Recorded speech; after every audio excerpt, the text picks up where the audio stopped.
l'addiction de Pierre Palmade à la cocaïne était connue dans le milieu du showbiz. Cependant, personne ne pouvait imaginer que l'humoriste se retrouverait au cœur d'un terrible accident de la route.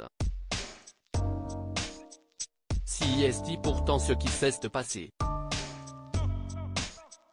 Le 10 février dernier, alors qu'il roulait sur la route départementale 372 à Villiers-en-Bière, Seine-et-Marne, l'ami de Michel Larocque, qui a été testé positif à la cocaïne et aux médicaments de substitution, a percuté un autre véhicule, comprenant à son bord 3 passagers, dont une femme enceinte, un père de famille et son fils de 6 ans.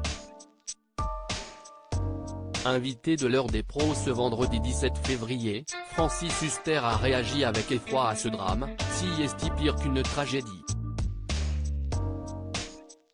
On a l'impression que si est un peu la main de Dieu qui vient de tomber. Tout le monde est bouleversé, évidemment, et je suis persuadé que Pierre Palmade, le premier, souhaite vraiment que la justice soit faite, a-t-il affirmé. Lorsqu'il a pris connaissance des faits, Francis Huster s'est tout de même posé une question, ce que je ne comprends pas, excusez-moi Pascal, si est pour quelle raison Pierre avait encore son permis de conduire, s'est-il interrogé face à Pascal Praud. Et l'ex de Christiana Reali d'ajouter, je ne sais pas, je ne comprends pas. Un questionnement manifestement partagé par l'animateur de l'heure des pros, j'ai posé la question hier. Je trouve ça incroyable qu'il ait son permis de conduire, a commenté le présentateur de CNU. Supérieur à Pierre Palmade, Muriel Robin, Michel Larocque, Véronique Sanson.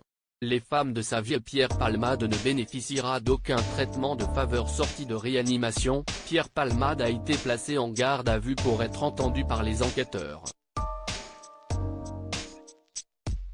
Invité sur les ondes de RTL ce jeudi 16 février, Laure Becchio, procureur de la République de Paris, a assuré que le comédien n'aura aucun traitement de faveur lors de son procès.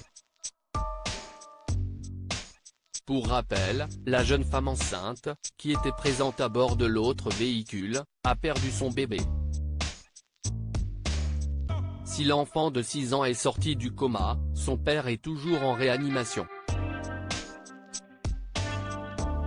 Il n'y a absolument aucun traitement de faveur au regard du produit utilisé ou la personnalité qui pourrait être concernée par cet usage de produits stupéfiants, a insisté Laure Becchio auprès de nos confrères. Pierre Palmade encourt jusqu'à 7 ou 10 ans de prison pour homicide et blessures involontaires. Crédit photo, capture d'écran CNU.